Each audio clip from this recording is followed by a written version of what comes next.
Now, this is Maury Miller, and it's September 17th, 2014, and I'm speaking with Omer Shawler. So let me ask you, Omer,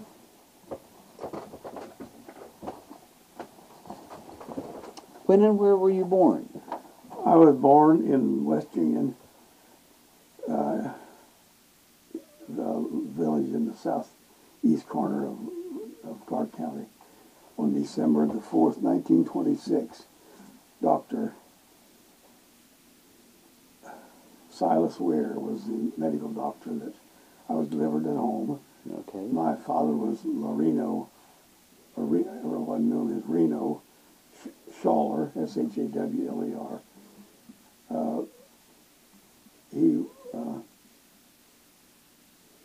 And my mother was Stella Thompson, and she was born out near the Iron Bridge in Wabash Township on what we refer to now as the Ross Pine Place. Okay. I was the last of 5 children. My dad was born in 1874, and my mother was born in 1888. My dad was a school teacher at East Liberty School out in Clarksville area in the 1890s. In 1907, he went into the hardware and implement business in West Union and built a store building, which has since been torn down. It was a block building, a 2-story building. It had a non-mechanical or non-powered elevator in it, which you could move implements or heavy hardware up and down to the second and first floor. My first recollection of Marshall was probably I think had ridden my bicycle from West Union to Marshall. Oh, why? Which would have been in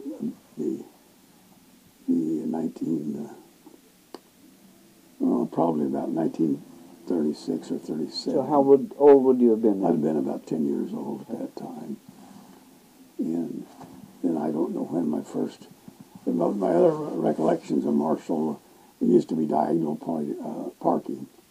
Route 40, US 40, went right through the center of town on Archer Avenue. And there were cars parked in the middle of the street.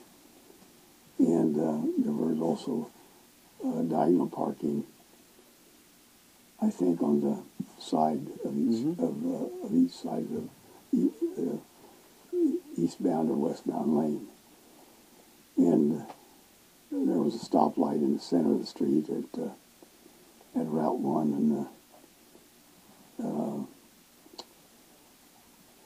and Route 40 or Archer Avenue, which I recall in particular that somebody ran into it and knocked it down because it was right in the middle of the 2 highways.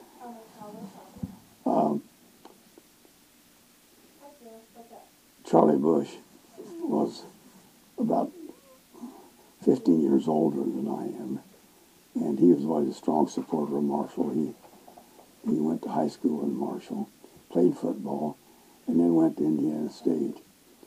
And he was an inspiration in my young life, as he was in my brother's. Lyman. My brother Lyman was a paratrooper, and in World War II, Charlie encouraged him to go to Indiana State, where he went to school in the early 40s.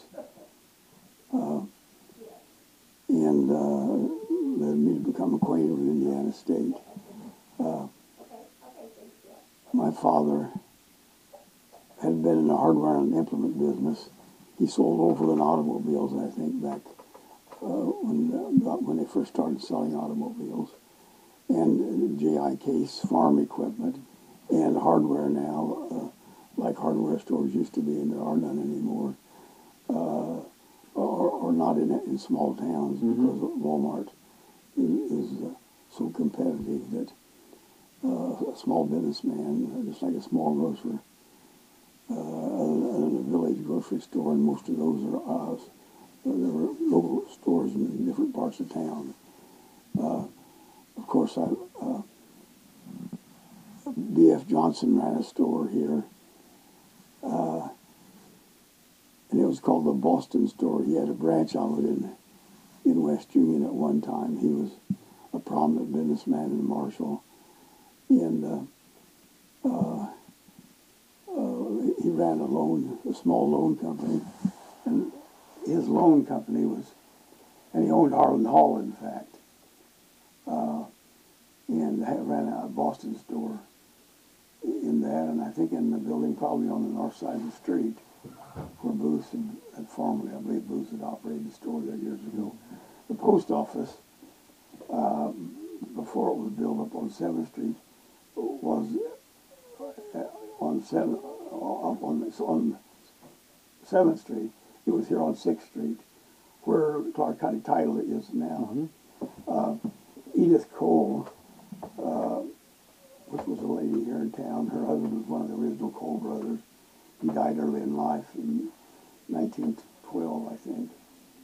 And his brother, Frank Cole, Lou Cole, Vern Cole, started Cole and Cole, the abstract company and the loan and the business. And Frank died in 1957, which he was the last survivor of the family. And they accumulated a lot of property. They sold mortgages much like Marshall Loan Company did, or Ritter and Boehner. In fact, Ritter had worked for B.F. Johnson before that, and of course that had a sad ending because there was a defalcation in their procedures there at the loan company.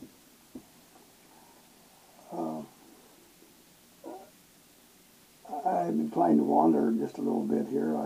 I'm much like Dr. George Mitchell. Someone told me one time, and said, "Don't ask him what time it is because he'll tell you how the watch is made."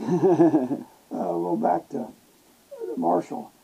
I graduated from grade school in West Union, I think in 1939, and went to high school in Hudsonville the first year. I didn't want to go to Hudsonville, but my older sister, Virginia, who was about 12 or 14 years older than I was, had gone to Marshall one year, and my dad was born a Quaker. My mother's a Baptist. And my dad thought Marshall was Sin City. It was a bad influence on my sister. So he didn't think I should go to Marshall and forced me to go to Marshall, to Hudsonville the first year. We were in a non-high school district in West Union, meaning we had no regular high school to go to. And there was no bus transportation from Marshall or to Marshall or to Hudsonville, either one, other than local bus, or to organize a ride with some family that had an automobile. So anyway, he made me go to Hudsonville the first year. And the second year, by the time I was a sophomore, I was rather independent because my dad had been a hardware implementist for 27 years, from 1907 to 1933, and was a vice president of the West Union State Bank. And he didn't work there, but he was one of the board of directors of the bank. The bank failed, and they had contribution back then. Any stockholder in a state-chartered bank had to contribute an amount equal to the capital, the par value of their capital stock they owned in the bank. They were required to contribute that at that time. That's since been repealed. But I think that was in the old Illinois Constitution. Anyway, he was about 59 or 60 years old and took bankruptcy.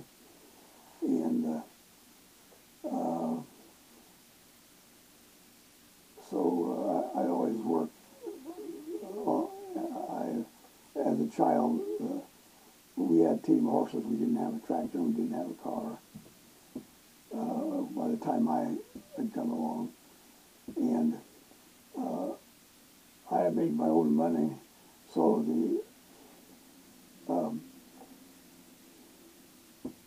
my sophomore year, I said, I'm going to Marshall if I have to walk. And so I just went in spite of his requirement the first year. I was a rather independent child. So I said, I'm going to go to Marshall. And that's probably the wisest thing I ever did, because my year at Hudsonville High School, I rode a bus from West Virginia, a bus you'd have to pay. So Harry Craig owned the bus and drove it. Mm-hmm. Harry Craig Sr. And I just didn't like Hudsonville. I didn't think they had as good a school as the Marshall system. And I never made any friends, or I had some friends, but I just did not like going to school down there. Well, when I came to Marshall then, I was amazed the day I come to register. Everybody involved with the registration of school personnel and all the students were so gracious and kind and friendly that I'd never experienced in Hudsonville. And that's one of the best things I ever did, because I've made lifelong acquaintances, and I've practiced law in Marshall since the year 1950. And I was elected state's attorney in 1956 and served from 56 to 76. I started an office by renting space from John Hollenbach in June of 1950. I didn't have a car. I didn't have a way to get to the Springfield swearing-in services. So a boy named John McNamara, who was my classmate in the law school, went over to Danville and was sworn in by Judge Gunn, a Supreme Court justice, and I didn't go to the regular induction ceremony for in a group which was held in Springfield, I believe, at that time. But you could take your oath of office, and Judge Steele was a county judge in Vermilion County. He was a moral fitness officer and conducted that interview. And so, anyway, I started coming to Marshall to practice law in June of 1950. Rented space from John Hollenbach. I think the first weeks I practiced law, I made a total of $16 gross. John Hollenbach was very kind to me, never exploited me. And he said, you can pay rent whenever you make it, or if you're long enough here, I know you'll make it, and you can pay the rent whenever you get it. It was $75 a month to begin with, and I used a part-time secretary of his. Going back to the high school experience, anyway, I came to Marshall, and it seemed like the girls were all prettier up here, and they were friendly and affable, and I mixed well with the community. Sam Cullop, who was his dad, was a doctor that was born in the 1850s. He was 72 years old when Sam was born, and they lived in West Union a while when Sam was in the first grade, so I knew Sam. And in fact, it was a beautiful experience to come to high school here. I was elected president of my junior and senior class, and was an outsider. And I was inspired by Wendell Wilkie, that I thought I wanted to become a lawyer. I never planned to be a one-horse country lawyer. But when I still took the bar exam. If you had to have 84 semester hours to graduate. That's full 3-year courses, 3-year law school courses, 6 semesters. And I took the bar exam. So I took a little extra load one summer because I could take the bar exam before I got out of school. I didn't have the money to take a review course. Most all law students that graduate from law school, when they graduate, then they take a review course.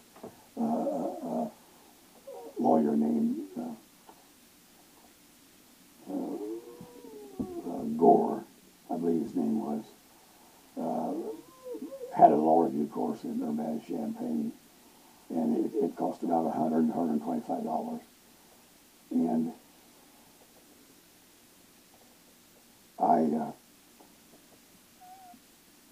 when I got out of high school,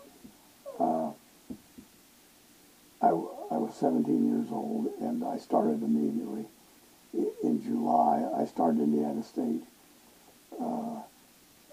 Teachers College was then, which is now Indiana State University.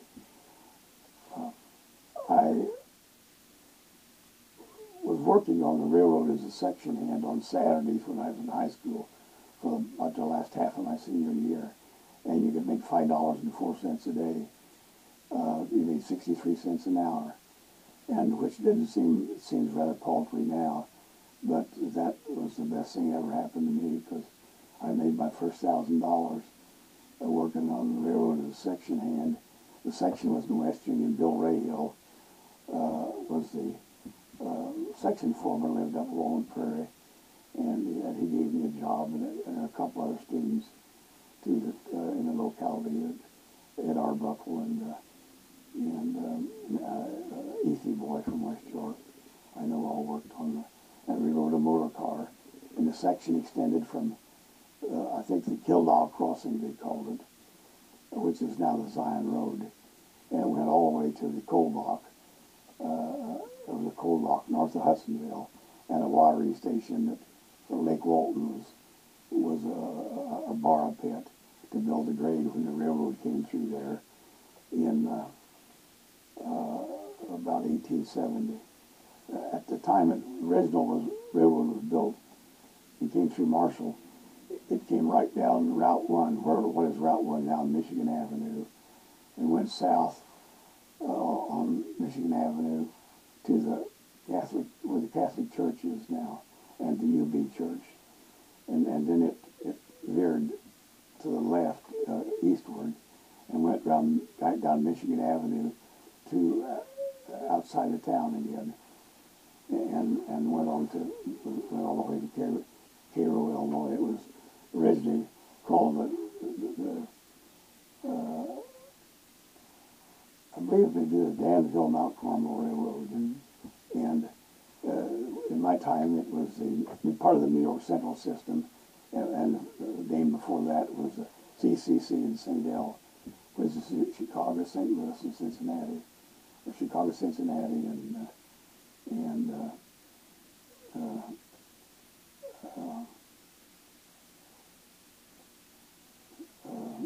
railroad.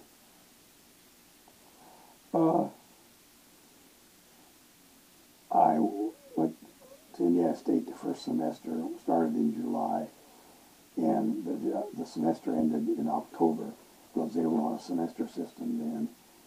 And I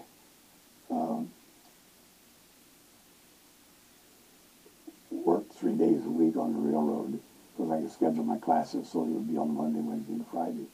I worked on the railroad as a section hand at $5.04 a day, and went to school on Monday, Wednesdays, and Fridays. It seems unbelievable now, but the tuition, I think, to Indiana State at that time was about $32 a semester. And by the time I had 3 full years at Indiana State, I could transfer to law school and complete my degree by picking up that year's courses. Of course, I went back and took a couple of courses in residence after I got out of law school and received my degree from Indiana State, a Bachelor's of Science degree. And from the law school, I graduated in June of '50, and I was given a LLB, which is a Bachelor's of Letters of Law. And if you were in the top 5% of your class, I think you get a Juris Doctorate degree. a doctorate of jurisprudence. Mm-hmm. And then, of course, some years later, by the middle 50s, they changed all the degrees from LLBs, so everybody got a JD. So where was law school? The law school was at the University of Illinois. It was established the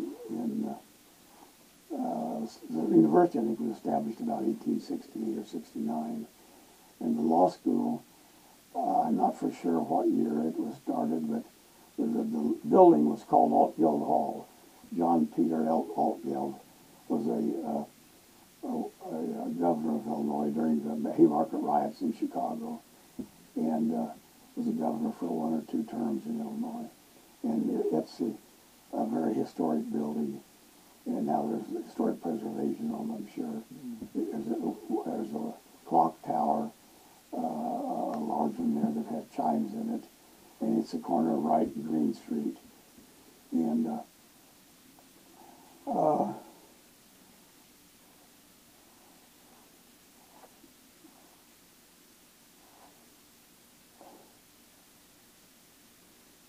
when I went to Indiana State after the first year, of course, at the end of the first semester, I was going to turn 18 in December of 1944, and so I tried to enlist in the U.S. Navy. The war was still on. It didn't last much longer than it did that following year, that following summer. I tried to enlist in the Navy, and was at Terre Haute and was sent over to Indianapolis and had my physical exam over there, and my blood pressure was high, and the Navy would not take me. So I was very disappointed at that time, because a lot of my friends had gone to the Navy and enlisted when they were 17, because I tried to enlist when I was 17. So I didn't get in. So I went back to Indiana State in October, and by March, or February or March, they took me through the draft program. There was a draft during World War II, and was taken to Chicago, in which I took the train. Trains operated regularly then through Marshall, and there was a passenger train that came through West Union, and it went north to Chicago. It went through West Union about midnight. It's called the Midnight Train, and it was strictly a passenger train and a mail train. And then there was a train that traveled from Chicago south, and I'm not for sure whether it went to Mount Carmel or to Cairo. I think maybe Mount Carmel. And I went through West Union about 4 in the morning, so they called it the 4 o'clock train going south. So anyway, they took me to draft and put me in a hospital there, and kept me a couple days, and I was classified as unable to get in the service, and so I have continued to go to Indiana State. I dropped out of school after 2 semesters, and I worked on the railroad and full time, and also because there was an extra gang, and all the trees, and they laid also a 105-pound rail on the railroad. There had been about, I think, 72 or 78-pound rail before that. There was an awful lot of traffic, mostly coal from Harrisburg. And I remember you could get a rail car load that was 60 ton at that time. I settled Mac Madison's estate in later years. He was a coal dealer and a hardware and implement dealer in West Union, and bought grain. And I found an invoice in his papers where you could buy a 60-ton carload of coal, FBO West Union. and that paid the freight and all for $75, which was been about $1.25 a ton, I think. And it was washed and treated, oil-treated coal. And then when I went to India, I had dropped out of school all summer, went back to Indiana State, and had saved about $400. And I realized that that wouldn't take me very far into the school year, or that I wouldn't have enough to finish the year without working. So I wasn't one thing. I was ambitious and not particularly lazy. And so one of the professors that I'd had in my first 2 semesters recommended me for a job down at the Wabash Valley Coach Company, which ran a bus, or a number of buses from Terre Haute to Evansville. It was locally owned by a man named B.S. Sale. He was a coal broker in Terre Haute. And there I made 45 cents an hour. The minimum wage was 40. And I operated a 10 hand operated. It wasn't machine driven, because I had to not only punch the numbers in, but I had to pull the lever on the side to activate the items that had been input in the machine. And I would work there all from 15 to 30 hours a week. And of course, if I worked 30 hours a week, I made about $12 or 15. And that, you could almost go to school and pay your expenses with that. I continued to go to Indiana State, and straight through until March of 1947. So I was there I started in 44 and had my 3 full years to get into law school at the University of Illinois at that time. And Fred Conemacher, who was a classmate of mine, had also gone to school at Indiana State. And I rode up to Champaign, Urbana with him, and we looked at the law school in the building and got lined out. And he wasn't ready to go yet, so he started about a year later, because he had dropped out of school and was in the service. And then I also, when I was in school in Indiana State, I worked as a hat and coat checker at the Shrine, the City Club, for ceremonials and for special parties, Christmas and other holidays, if they had social functions for the Shriners and their wives. And then I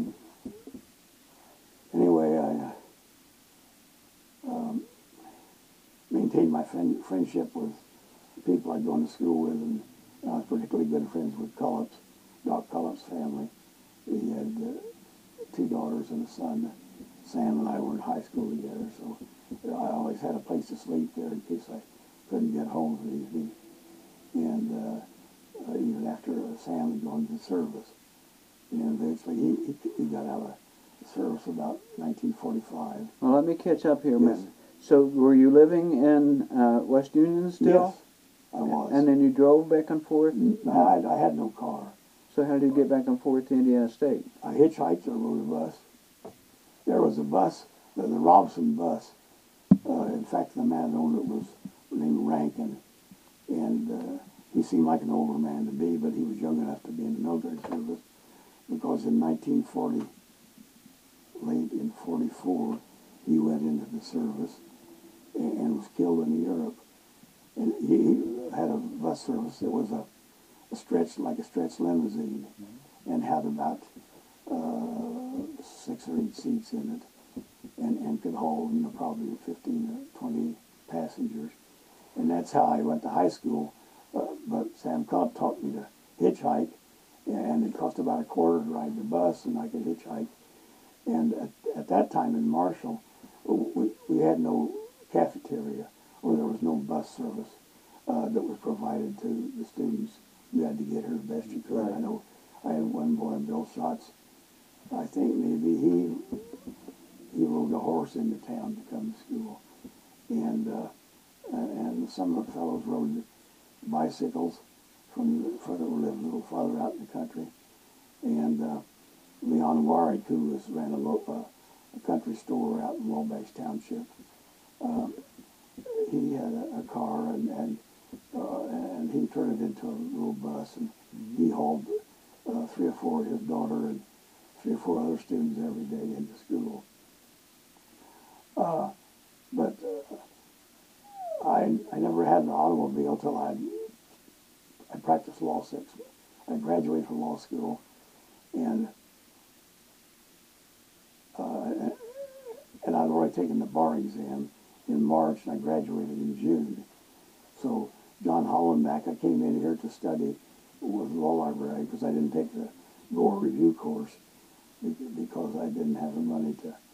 In fact, I went home one weekend from law school, but soon before I graduated, and told my dad I'd like to borrow $100 to go to Chicago to take the bar. I had to pay $25 entry fee, and had to pay about $25 for one of the guys that had the car to help buy gasoline and share.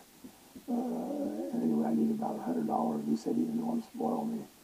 That he'd sign my note at the bank, and I told him I thought that could be arranged without necessity if he signed my note.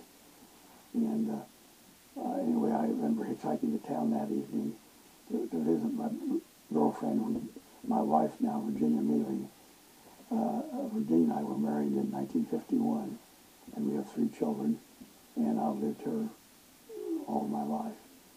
Okay, so now you came to have a law practice here in 1950, you Yes, said? in Okay. June 1950. And then you got married in 51. Yes. And Had you already known this woman? she was in high school. She was a couple years older than I was. She had graduated from St. Mary of the Woods in 1946. And sir, I want to see you.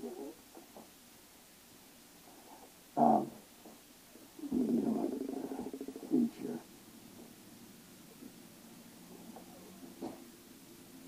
My brother and Gene Klein had girlfriends up here, so I came up here with one evening with them, and went to a party and was reintroduced to my wife. That was in the fall of '47. I'd completed a year of law school, and anyway, she and I went together, and I continued to go to school in Champaign. And when I went to school in Champaign, I worked at a sorority house as waiting tables. The tuition at the law school was incredible, as it may seem. It was $50 a semester, and I think it's a few $1,000s a semester now, because I had a couple children go to the University of Illinois. One daughter went to St. Mary of the Woods, as my wife did. She graduated there in 1946 and was working in Terre Haute for the telephone company when we started going together. And she worked there until she became pregnant about a year after our marriage. And she promised me that she'd work all the rest of her life. But she came home and said she was pregnant after we'd been married about 4 months. And she hasn't worked since then, except in the home and in a store here. I don't want to get off the record here. I'm kind of long-winded, so I don't know. Anyway, to get back to Marshall, I've been here, I came here, and I didn't have a car, so I had to hitchhike or rode a bus from West Union every morning to come to work, and it got to Marshall about 7:30 and went back about 4 o'clock. And so I've been here ever since. Okay. I was elected state's attorney after I practiced law for about 6.5 years. I was elected state's attorney and served 20 years as state's attorney. Now the state's attorney makes about $120,000 or $30,000 a year. However, he can't practice law. But when I was elected state's attorney, and I had no I had a secretary that the county paid, but I had no assistant or didn't have a probation officer, and I was paid $5,200 a year, $100 a week. And of course that'd buy a lot more then, but that certainly, you couldn't live on it too well, but you could buy bread with it. And then on the second term, I think they raised his salary to $7,500 a year, and I served 8 years at $7,500 a year. And then the minimum state's attorney salary for a county like this was raised, I think, to about $12,000 or $13,000 a year. And then my fifth term in office, I made, I think, around $20,000 or $21,000 a year. And then I never had an opponent. There's not many people wanted to be state's attorney because they didn't make much money. But I could practice law, and I was able to grow my practice in the club acquainted with a lot of people, and got married in June of 1951. Bought a house on 7th Street, and I bought it before we were married. And I told my wife, I called her on the phone, I think we were still going together, it wasn't my wife. I said, I bought a house. She said, you mean you bought a house without asking me? And I said, well, I've already bought it and made arrangements on it. And so it isn't far from where your parents live. It's down the street a couple blocks. And I had a mortgage for $3,200 and had paid $1,000 down on it and had it paid off in 2 years. So the practice of law I've had, it's not been a completely general practice. When you're a state's attorney, you could practice law, but you couldn't do divorces or custody matters or anything, or criminal cases, because you're the state's attorney in Illinois is a county attorney. Much unlike Indiana, the county attorney over there is not the prosecutor. They're separate offices. Here you're the legal advisor for all the county officials, and you have to prosecute all crimes and misdemeanors in the county. And even it used to appear back when the city, before city attorney had any responsibilities on that, for the city traffic matters, you prosecuted those also.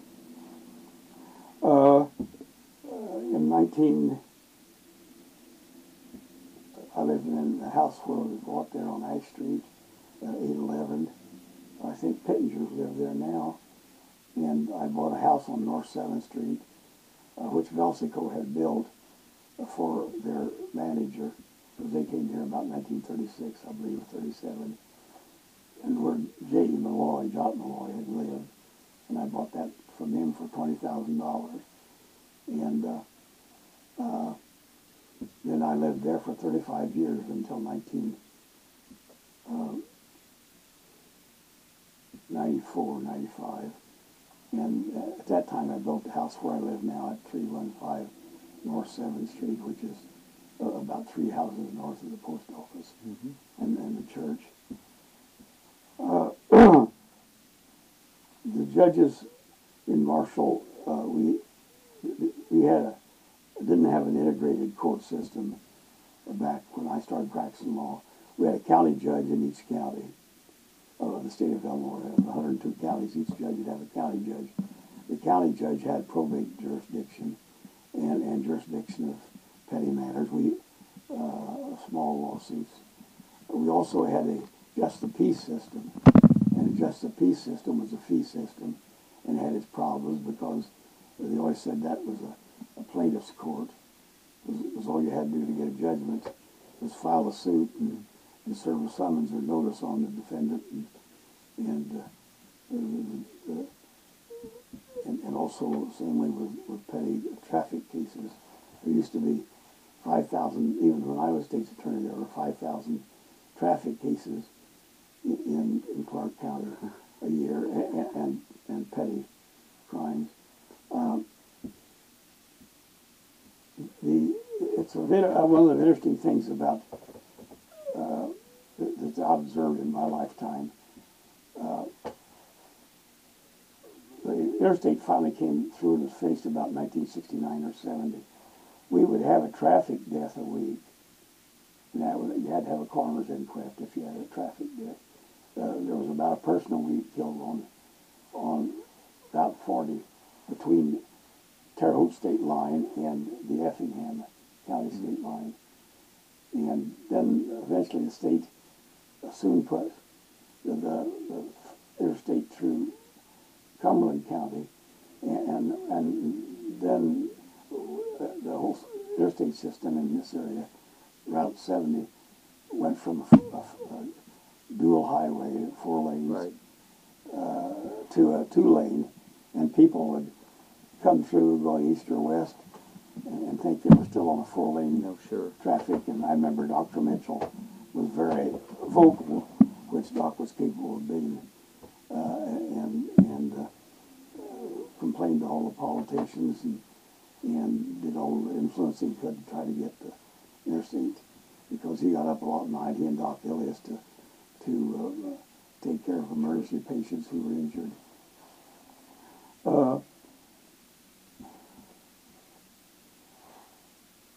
Well, Omer, let me ask you just a couple of Yes. other questions, because it's general questions. Yes, As you think back on your whole history now and what you've known about history, yes. what historical events most stand out in your mind? Well, the historical events that stand out, one thing that stands out early was I was about the first grade when my dad took bankruptcy, and I remember the deprivation of childhood. We did not have a car. We had a team of horses, and my grandmother, after bankruptcy, my grandmother Shawler died, and she had a 75-acre farm at the edge of town, and about 20 of that acres of the farm was a pond that had been dug out by the glaciers, 10,000 years ago. There is a small cemetery there on the farm, and in my time it's been called the Shawler Cemetery. However, the proper name of it is the Handy Burying Ground, which was a burial place for the original settlers in the West Union area. The first permanent white settlers in Clark County were the Handy family, which established Fort Handy, south of West Union. And one of the brothers, then I think he's my great-great-great-grandfather, was one of the original settlers that came up there in 1816, maybe 15 to begin with, and then they came back in 16 and entered land and established what they call a fort, which is nothing but a log house with a log fence around it. And the other thing that the commencement of World War II, remember that quite well, because by that time I was going to Marshall High School, and on December 7th, that was on Sunday, the war started, and they declared war the next day, and after the attack on Pearl Harbor. Right. And we had rationing. You could only get 1 pound of sugar a person a week. I believe it was on a weekly basis, might have been a month.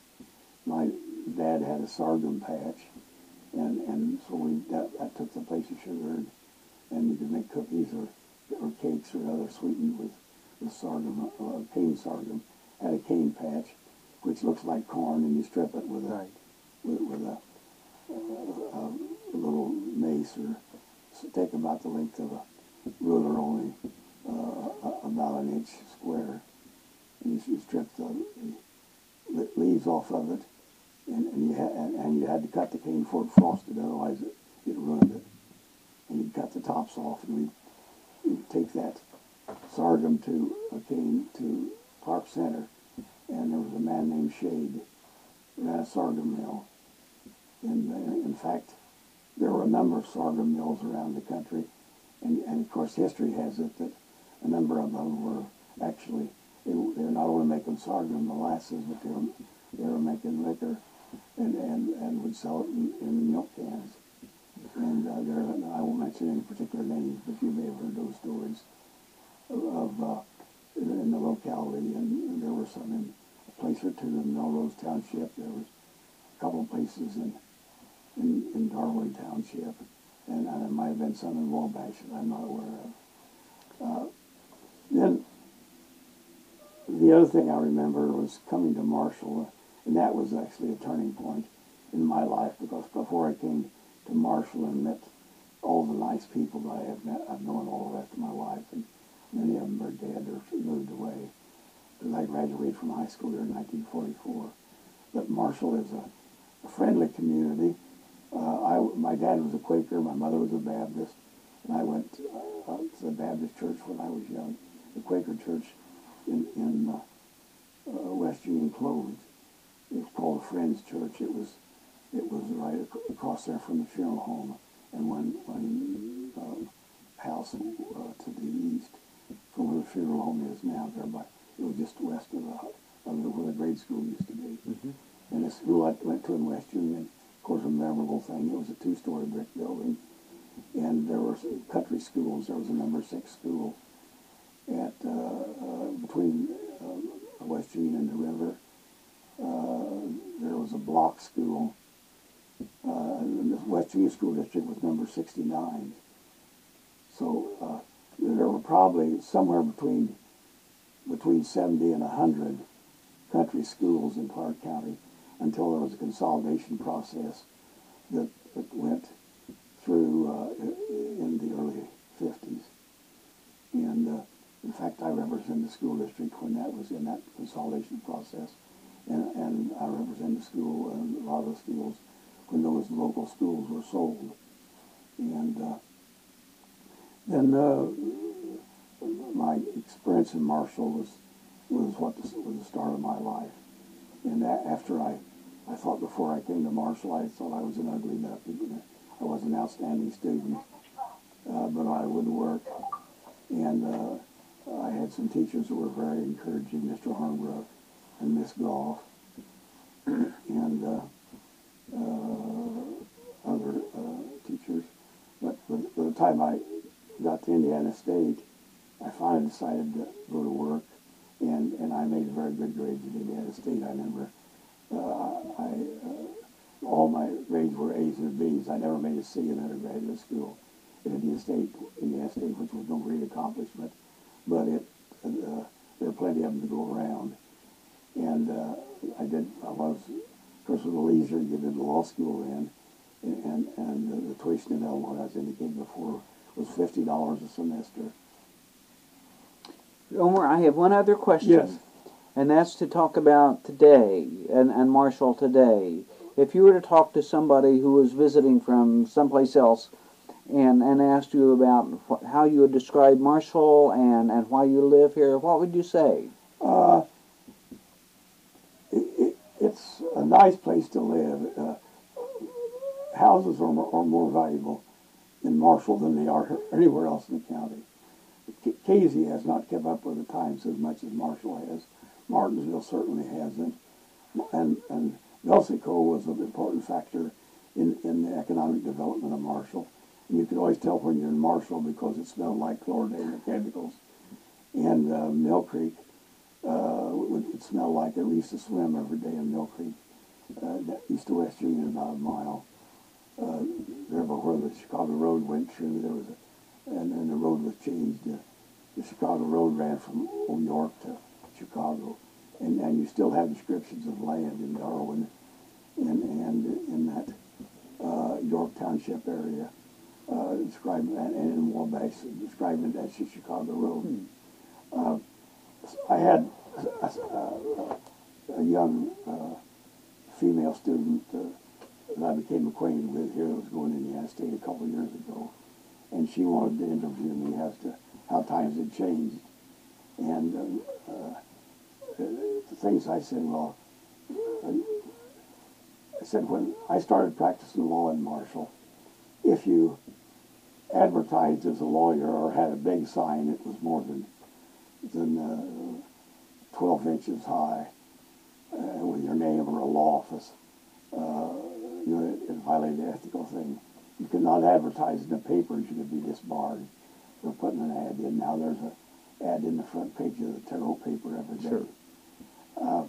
Another thing that if a doctor would permit an abortion, and of course when I was a youngster, I remember there were doctors in Terrell, one in particular, that had a reputation as being an abortionist. And if a doctor performed an abortion and was prosecuted, he could lose his license. He could also lose the penitentiary. And another remarkable thing, which is a little amusing, before I was ever state's attorney, I remember Claude McDaniel, state's attorney, and the state's attorney had filed a complaint against a local filling station out on Route 40 because they had a condom machine. We call them rubbers. And in his toilet in the filling station, you could get 3 condoms for $0.25. And they were prosecuted. Now they give them away at school. Marshall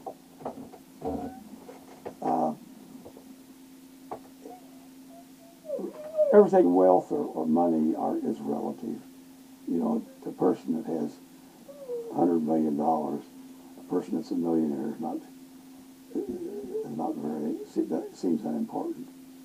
And to the person that lives payday to payday, as a great deal of our society do now, and on credit cards, you know, a man that has $10,000 is considered rich. When I was young, wealth was the primary source. Land was the primary source of wealth. And most of the people in the community, like in the West Union community, not many people had stocks or bonds. They might have had some E-bonds or savings bonds. And there were some well-to-do farmers. And the German community on the Zion Road, and your grandfather, Right. great-grandfather, was one of them. The St. Miners and other people, and the Davidsons and Hilberts were considered well-to-do because they had, you know, 200 or 300 acres of land.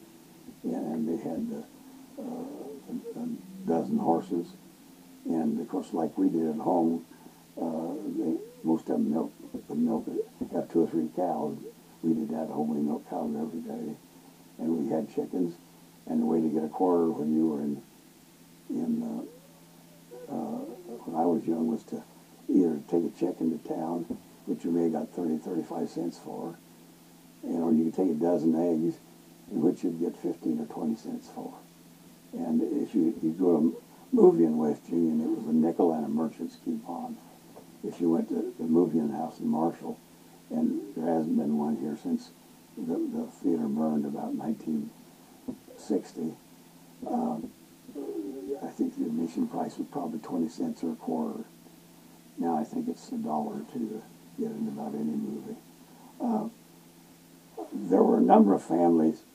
Ohio Oil Company had their division office in Marshall, starting with oil was first discovered in the state of Illinois in Westfield Township, or Parker Township, about 1898, I think. And that was the first oil wells in Illinois.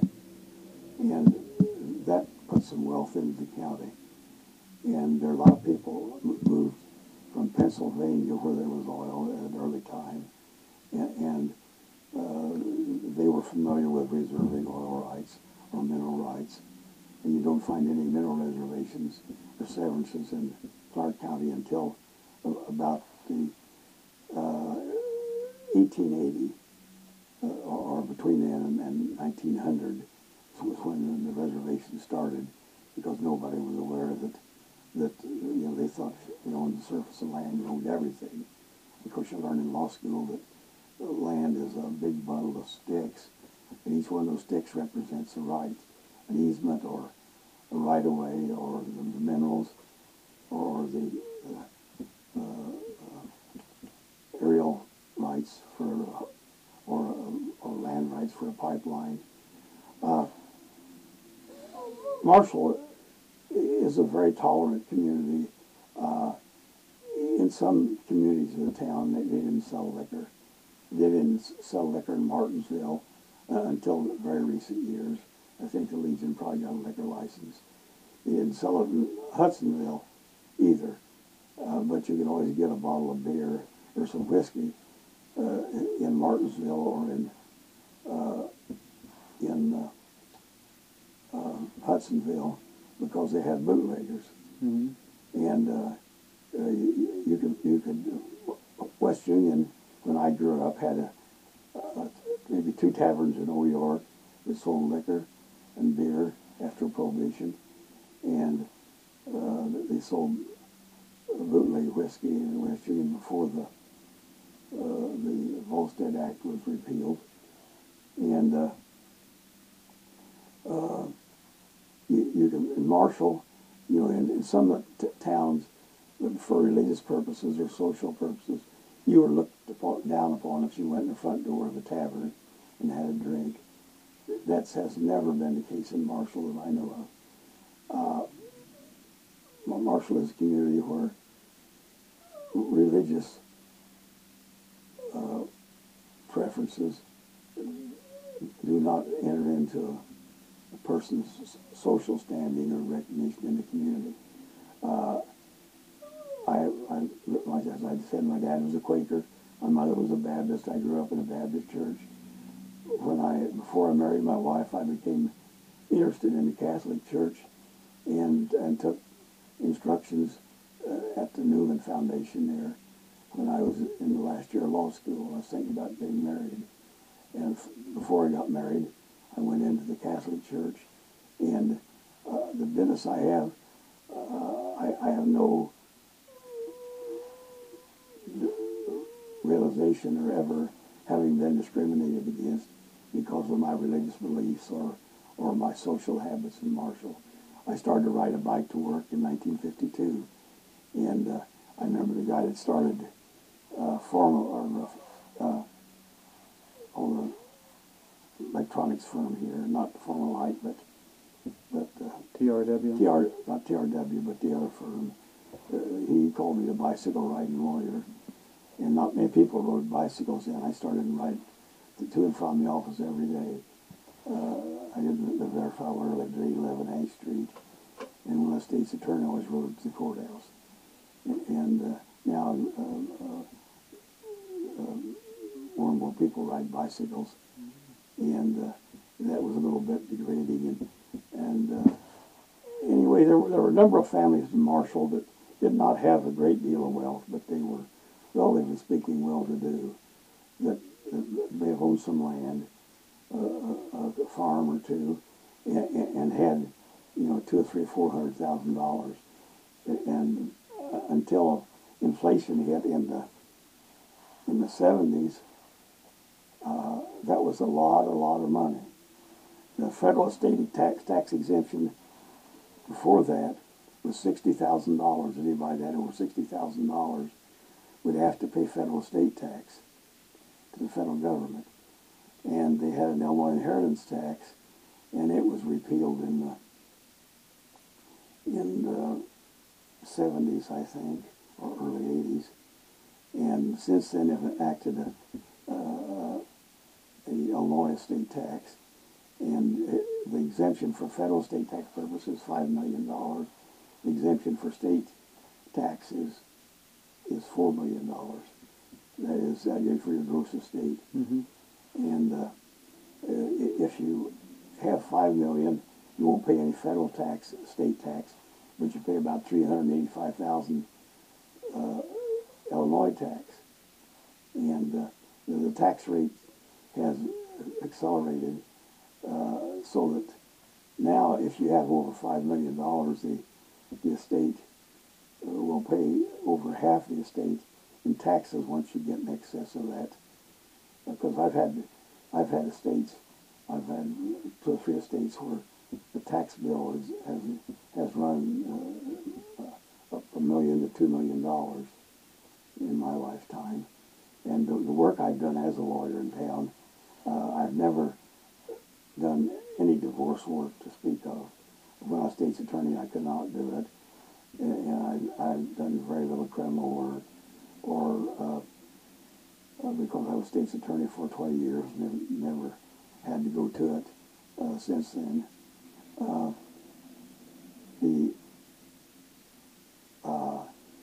Anyway, everybody that lives in the county, there's always been an east-west competition between the Farm Bureau, and all other social organizations or political parties between the east side and the west side. Mm-hmm. Marshall has progressed very much more than Casey has. Casey keeps losing population. We have not increased in population a lot, but Casey had some wealth that Marshall didn't have, because when I was discovered in Westfield, there were maybe 40, 50, or 100 oil wells, and then it extended down toward KZ, and then by the time they got to the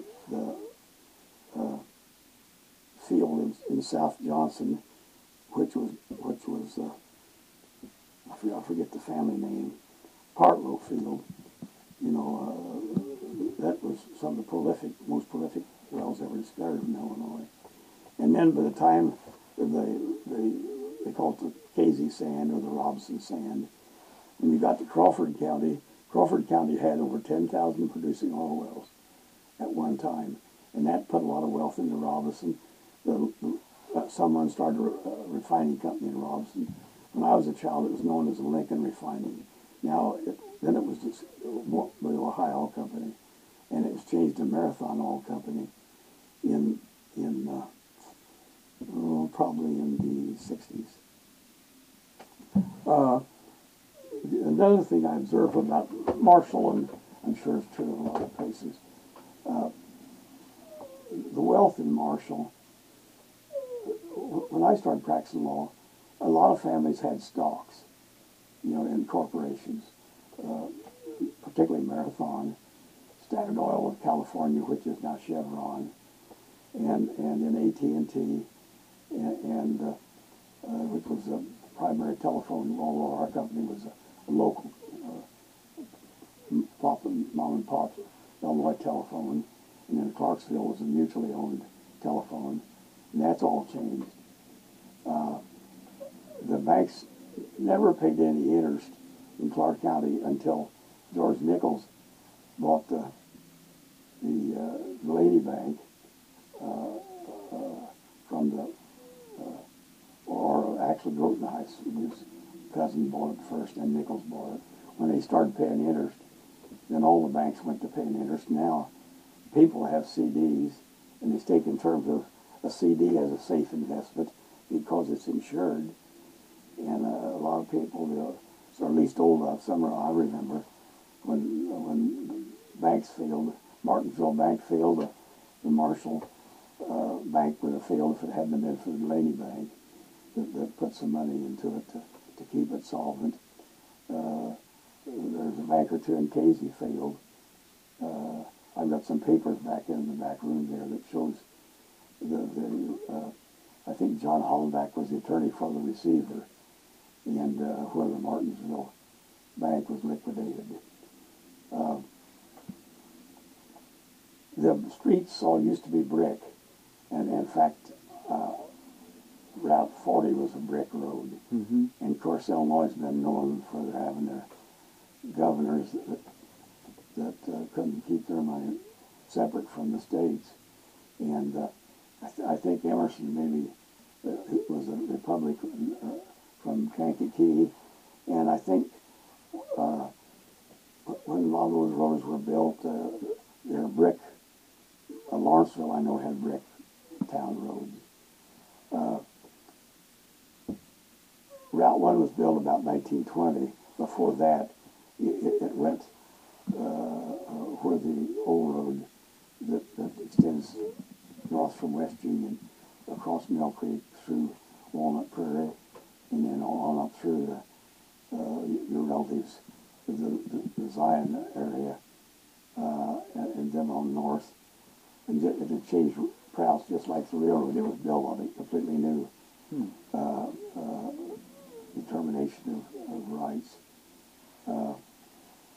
And I know Charlie Strome built a house on the old road, thinking his wife wanted to live right on the road. And he had a barn up on the hill there, Northwest Union.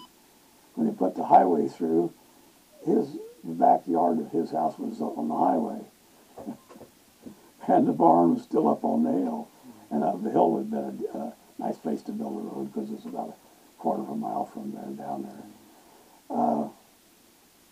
Well, Omer, I'm going to thank you for all of this story. Usually, as I have interviews, I have a bunch of questions that I ask. You've just, told everything that I wanted to know. So I thank you very much for that, and I appreciate your time this afternoon. Yes, we take a lot of